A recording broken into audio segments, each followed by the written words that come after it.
Hello and welcome to News on Zodiac. I am Joab Frank Chakaza. The headlines. Post-elections report reveals 2014 tripartite polls were most poorly organized in history.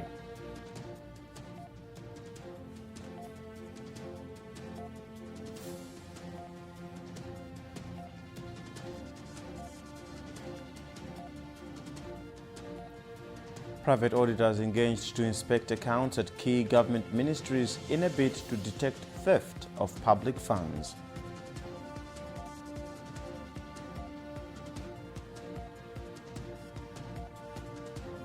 "22 death row sentences have been reviewed at the High Court in the last 3 months, some convicts acquitted.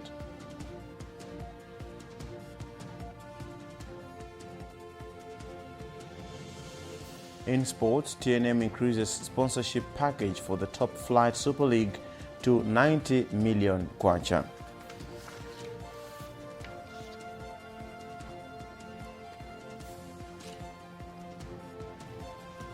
Moving on to the main stories, the controversial 2014 tripartite elections may be water under the bridge, but stakeholders continue to look into ways of avoiding a repeat of the May 2014 scenes.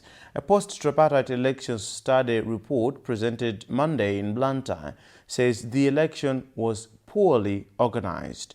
Catholic Commission for Justice and Peace (CCJP) National Secretary Mr. Christy, who presented the report, says no wonder over 60% of the electorate still feel the election was rigged. He has since called for expedition of the electoral reform process. Yes, CCJP jointly with NDI had done this study in September 2014, trying to get the public perception on different governance issues affecting this country, especially after the tripartite elections. Just soon after the elections, despite that people had gone into the elections, they still were having challenges with the economy. That the kwacha at that time was still going down, getting devalued, and then causing fluctuation of the prices of goods. And that was paining quite a lot of people. We also noted that the challenges that have been there in the absence of councillors are providing very high expectations. Probably that the new crop of councillors might not meet them. So you need a proper balance up to build the capacity of local councillors so that they can effectively deliver according to the expectations and anticipations of the Malawian citizens. We also noted that a good number of Malawians that participated in the study were worried that the 2014 tripartite elections were marred with a lot of logistical problems. As such, it was taking away the confidence that Malawians had in the Malawi Electoral Commission. However, they were also recommending that there is need to make some changes to make sure that MEC is more independent as it was before. It's good to note that the media were applauded highly that they provided adequate information. There was broad coverage of the electoral processes and that they provided broad-based information to the general citizenry. Government has hired local private auditors to be placed in government ministries to help detect theft of public funds. This is part of the Public Finance Management Reforms Program. Secretary to the Treasury, Dr. Ronald Mangani, told journalists in Lilongwe Tuesday morning that these private auditors will also transfer skills to government internal auditors on efficient tracking of financial transactions to avoid a repeat of the Cashgate. Jacqueline Nhlema has the details. It seems government is speeding up some activities lined up in the public sector financial reforms because it has only up to 2016 to implement some immediate activities in the framework. One of the activities is the hiring of local private auditors, which will be placed in major government ministries to help strengthen the government audit process. Secretary to the Treasury, Dr. Ronald Mangani, told journalists in Lilongwe on Tuesday morning that these auditing firms will help improve the efficiency of government auditors, whom he said contributed to the infiltration of the integrated financial management system. Apart from standard internal audit responsibilities, we also want these internal auditors that we are hiring from the private sector to be responsible for passing on skills to government internal auditors so that they should be able to continue with this function within the ministries, departments, and agencies once they have left. But most importantly, we want them to be involved in a pre-auditing process so that they should be able to pick some of the fiscal infractions before government loses money. During the launch of the financial reforms last week, President Peter Mutharika indicated that these reforms largely target the civil service to ensure efficiency and commitment in issues of economic integrity. He said lately the civil service has become more relaxed and many are pursuing personal interest and material gains, a situation he said has contributed to a decay in the civil service, leading to Cashgate. Government hopes to reverse such trends through the implementation of the public sector financial reforms. For ZBS News in Lilongwe, I am Jacqueline Shema reporting. Government seeks to change ownership of the country's mineral resources to place control and authority in the state and not the head of state, as is the case now. The current Mines and Minerals Bill, which is under review, says all minerals are in the hands of the president on behalf of the state. A close commentators feel was promoting secrecy in handling of mining deals with investors. Newly appointed Minister of Natural Resources, Energy and Mining, Brighton Saka, hopes that once enacted into law, the bill will bring sanity into the country's mining sector. Details with Winston Mwale. The presence of high-profile delegates to the two-day workshop on the Mines and Minerals Bill indicated the importance of the mining sector to the country's economy. Speaking during the occasion, Minister of Natural Resources, Energy and Mining, Mr. Brighton Saka, said mining still remains one of the key priority sectors that can significantly contribute to the socio-economic development of the country. But the minister said in order for the mining industry and the country's mineral resources to make the expected contribution to the country's economic growth, there's need for concerted, consistent and steadfast effort towards the promotion of sustainable mining. The minister said this, in the main, will be possible only if Malawi develops a sound and comprehensive mining legislation. As you remember, there have been a lot of developments in the mining sector over the years.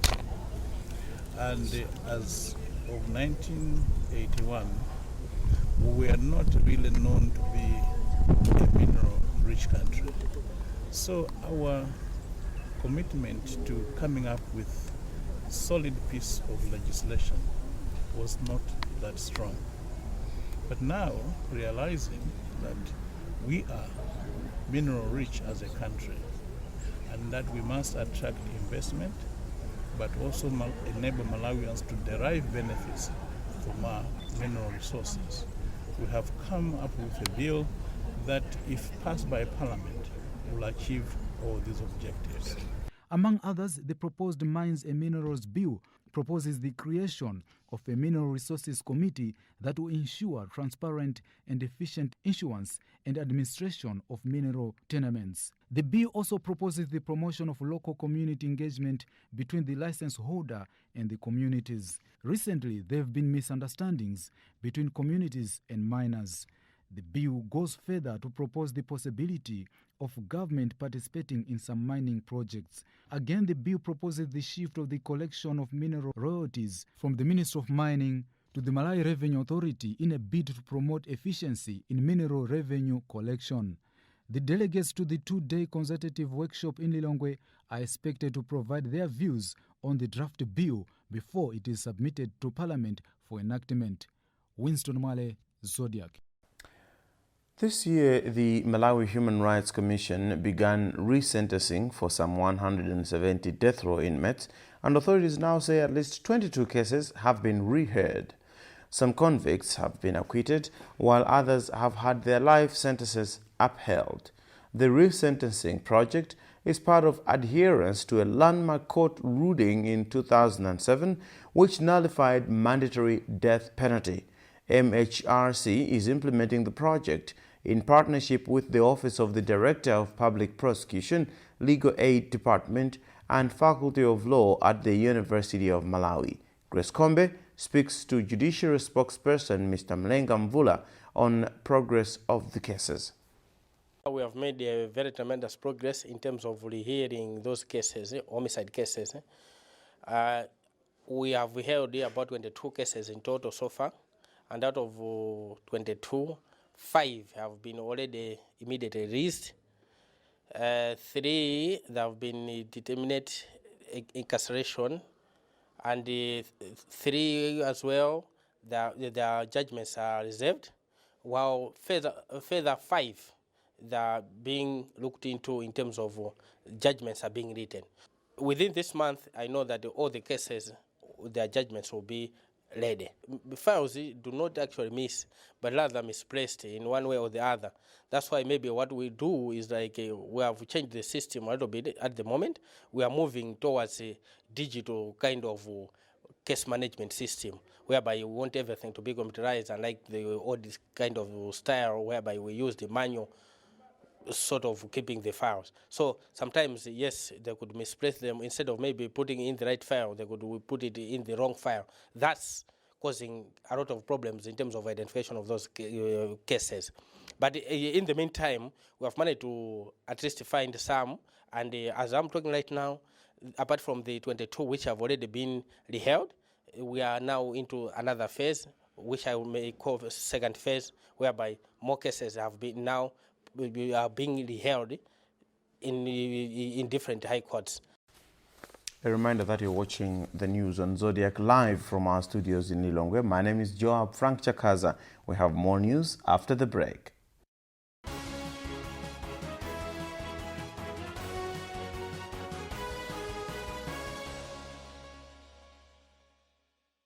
Welcome back. Before we proceed, another look at our main stories.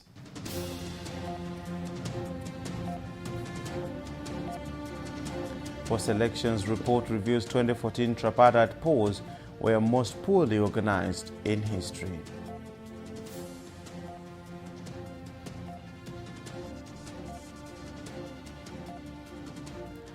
Private auditors engaged to inspect accounts at key government ministries in a bid to detect theft of public funds.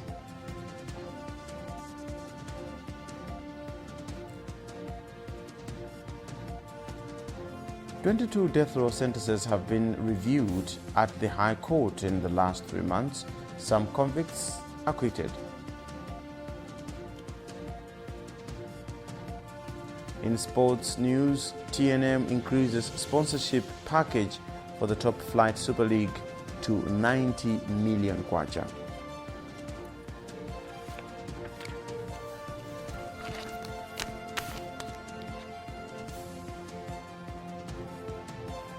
Moving on with the news now, the government of India has donated over 108 million kwacha towards the disaster management response program to assist flood victims in the country.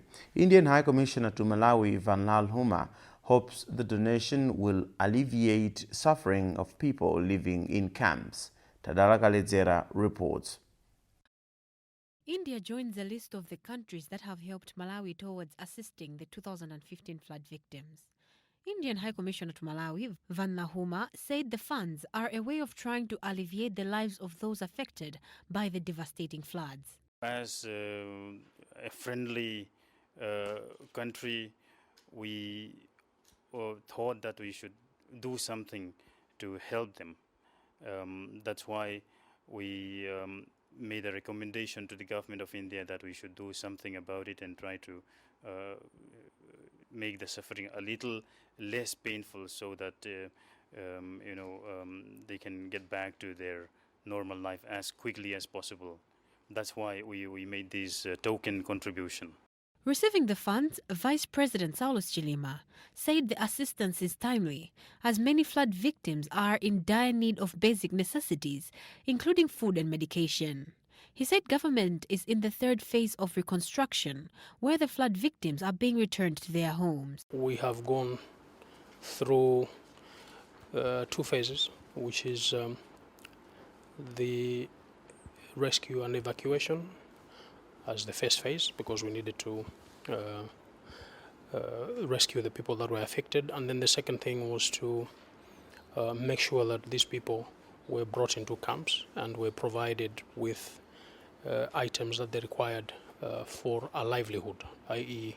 food, blankets, etc. What we are doing now is to look at a reconstruction or a rebuilding campaign. First will be to relocate to their original places where such is possible. The people should move out of the camps now into their traditional areas of residence. In January 2015, Malawi experienced the worst floods in recent history. For Zodiac News, this is Tadala Kalidzira. Well, talking about floods, a senior World Bank economist says the natural disaster that displaced hundreds of thousands of people should not be a scapegoat for the country's current unimpressive economic performance. Senior country economist for Malawi, Richard Record, told reporters in Lilongwe that it is not right for Malawi to argue that the performance of the economy has been affected by the floods, as the people involved are very poor. Record, who is lead author of a report on Malawi released, says Malawi must adopt viable means of managing existing fiscal pressures to help the economy improve. Daniel Mawawa with the whole story. Richard Record, the senior economist for Malawi at the World Bank, says the impact of the floods on the country's general economic outlook and specifically the GDP is muted. In essence, this means government has no right whatsoever to blame the country's economic shortfalls on the flooding. The World Bank economist said the Lower Shiri, which has been the worst hit in the January floods, makes minimal contribution to the country's economy and that 80% of the population there is in dire poverty. Our expectation is that the floods have had a very significant human impact, but the impact on GDP and economic growth is fairly muted. And that's essentially because the floods have occurred in some of the most undeveloped and poorest parts of Malawi. Our estimates are that poverty is something like 80%, particularly in Sanje and Chikwawa. And of course, when you have a very significant disaster in an area which has very high rates of poverty, the impact on growth, on consumption, and so on is less. So a very significant impact in terms of loss of livelihoods, loss of housing and homes and services, but the impact on growth is around 0.5% of GDP. And over the course of the year, we would expect that to be offset by reconstruction efforts. It's time for sports now.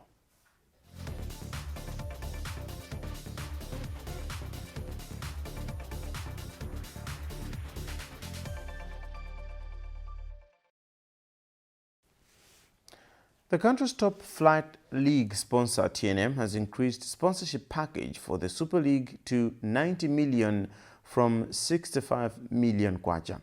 TNM Chief Commercial Officer Daniel Makata told journalists in Blantyre on Tuesday that the gesture is to increase competitiveness and development of football in Malawi. Sulum Vice President Daud Suleiman hailed TNM for the sponsorship hike. More in this report by Emmanuel Chibwana. From 65 million to 90 million kwacha, it was all smiles for the newly ushered Sulum Vice President Daud Suleiman as TNM Commercial Manager Mr. Dan Makata was breaking the news. Mr. Makata, who was in jovial mood, said the number one team will get 50 million kwacha, runners-up 7 million kwacha, while the third position team will cut away with 4 million kwacha. This, according to Mr. Makata, has been extended to number 4 team that will be going home smiling with 3.5 million kwacha, while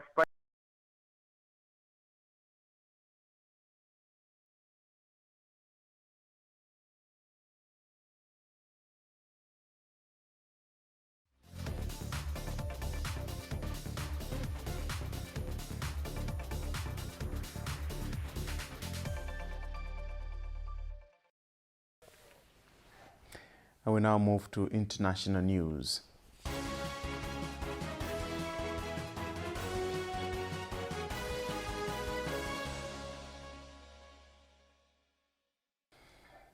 An Alaska Airlines plane declared an emergency and made a priority landing in Seattle after taking off with a worker trapped in the cargo hold. A statement from the airline said the pilot of Flight 448 bound for Los Angeles was alerted by the sound of banging from beneath the aircraft. Once back on the ground, the baggage handler emerged from the pressurized hold, saying he had fallen asleep. He appeared okay, but went to hospital as a precaution. The Boeing 737 aircraft had taken off from Seattle with 170 passengers on board and was airborne for 14 minutes.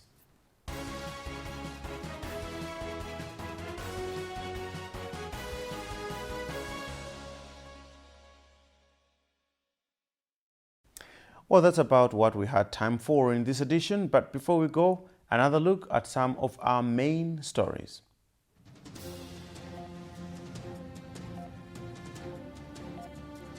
Post-elections report reviews 2014 tripartite polls were most poorly organized in history.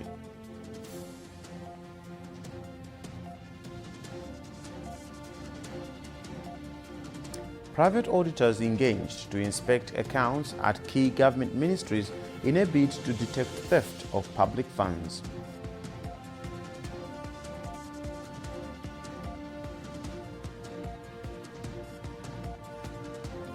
"22 death row sentences have been reviewed at the High Court in the last 3 months, some convicts acquitted.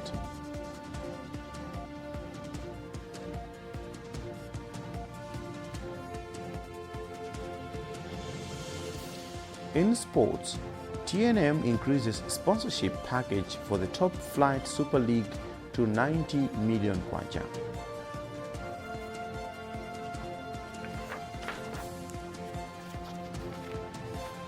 Well, that's all we had time for in this edition. I'm Joab Frank Chakaza. Thanks for watching and goodbye.